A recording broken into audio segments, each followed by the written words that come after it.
Iran's government intensifying a crackdown on protests against a severe economic crisis, and now to their second week. More than 200 people have been arrested. Situasi di Iran baru aja berubah. Dari sebelumnya hanya kerusuhan biasa, kini semakin meningkat eskalasinya menjadi bencana kemanusiaan total. Per hari Kamis, jam 5 sore waktu sempat, Iran resmi gelap gulita. Otoritas di sana nggak cuma mematikan internet global, tapi untuk pertama kalinya mereka memutus akses internet domestik. Jadi literally nggak ada data yang bisa keluar ataupun masuk dari negara tersebut. Tujuannya sangat jelas, supaya dunia nggak bisa melihat pembantaian yang lagi terjadi di sana. Tapi berkat adanya Starlink dan kebocoran sinyal di perbatasan, kita akhirnya dapat laporan lengkap terkait dengan hal mengerikan apa yang terjadi di sana. Biar lu paham konteksnya, protes ini meledak pada tanggal 28 Desember kemarin. Pemicunya itu bukan ideologi, melainkan ekonomi. Pedagang di Grand Bazaar Teheran mogok karena mata uang rial hancur dan ada inflasi gila-gilaan. Tapi dalam 2 minggu ini, bermutasi jadi pemberontakan politik. Per Jumat malam kemarin, protes sudah nyebar ke lebih dari 100 kota di seluruh provinsi Iran. Slogannya berubah dari soal harga barang jadi Death to Dictator, dan salah satu slogan lain yang menarik ialah No Gaza, No Lebanon, My Life for Iran. Rakyat nolak pajak mereka buat dipakai buat perang, sementara di dalam negaranya sendiri terjadi kelaparan yang sangat luar biasa. Berdasarkan verifikasi BCC, Times, dan juga Bloomberg, kondisi di lapangan itu sangat chaos. Pertama itu ada kerusuhan di kota Ras, itu di bagian Iran Utara. Pada Jumat malam, rumah sakit porsinya menerima 70 jenazah dalam satu malam. Kamar mayat di sana itu penuh dengan jenazah-jenazah yang ditumpuk di dalam rumah sakit. Dan sadisnya, sumber dari rumah sakit tersebut bilang kalau aparat minta tebusan 7 miliar rial untuk keluarga kalau mau jenazahnya dikembalikan atau dikuburkan. Kerusuhan kedua terjadi di kota Fardis. Video yang bocor ke internet nunjukin terdapat 7 mayat yang tergeletak di satu gedung. Kepala diperban seadanya, dan saksi bilang minimal ada 10 orang tewas ditembak di situ. Kemudian kota ketiga itu Teheran, ibu kota dari Iran.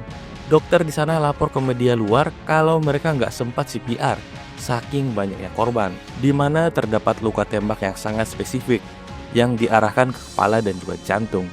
Di sini kita bisa melihat kalau pasukan keamanan tuh memang nembak buat ngebunuh mereka yang melakukan aksi protes ini. Khusus di Rumah Sakit Mata Farabi Teheran, mereka masuk mode krisis karena lonjakan pasien yang ditembak di matanya.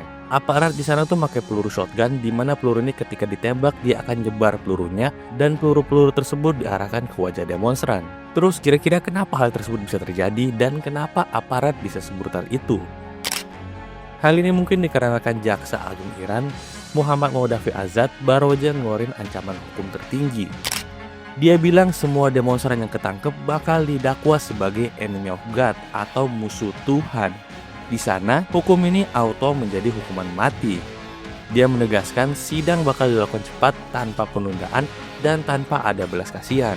Di mana data dari Harana, Human Rights Activist New Agency, udah ada 2.311 orang ditangkap dan minimal 65 orang tewas, di mana nasib dari 2.300 orang ini udah di ujung tanduk untuk dieksekusi oleh pemerintahnya. Di tengah kekosongan kekuasaan dan kekacauan di Iran ini, muncul fenomena ironis. Gen Z di Iran mulai teriak Pahlavi will return. Mereka manggil Reza Pahlavi, anak dari raja terakhir yang digulingkan pada tahun 1979. Dari pengasingan di AS, Reza Pahlavi langsung ambil peran pemimpin lewat akun X-nya. Dia ngasih instruksi spesifik. Yang pertama, buruh minyak dan transportasi harus mogok nasional. Yang kedua, demonstran harus merebut pusat kota. Dan yang ketiga, dia menyatakan lagi bersiap untuk pulang ke tanah airnya. Laporan dari kota Ilam bahkan menyebut ada anak perempuan dari pejabat intelijen Iran yang ikut demo diam-diam. Ini merupakan tanda kalau rezim internal di sana itu udah mulai pecah. Kemudian yang terakhir, peran Amerika Serikat di tahun 2026 ini, di mana Donald Trump sebagai polisi dunia dan tukang ngacau langsung gaspol ke Iran.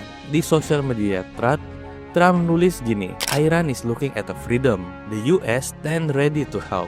Laporan dari WSJ dan New York Times mengkonfirmasi kalau Trump udah dapat briefing militer soal opsi serangan ke Iran. Senator Lindsey Graham juga nge-tweet, "Help is on the way."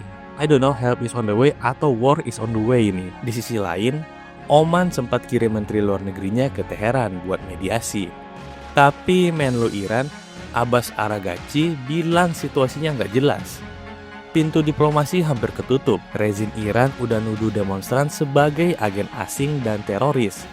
Sementara itu, Amerika Serikat udah siap untuk ambil tindakan, jadi bisa dibilang Iran sekarang ada di titik no return. Dengan internet yang mati total, 100 kota terbakar, dan ancaman hukuman mati, ini bukan lagi sekedar protes, tapi ini bisa meningkat eskalasinya menjadi perang sipil.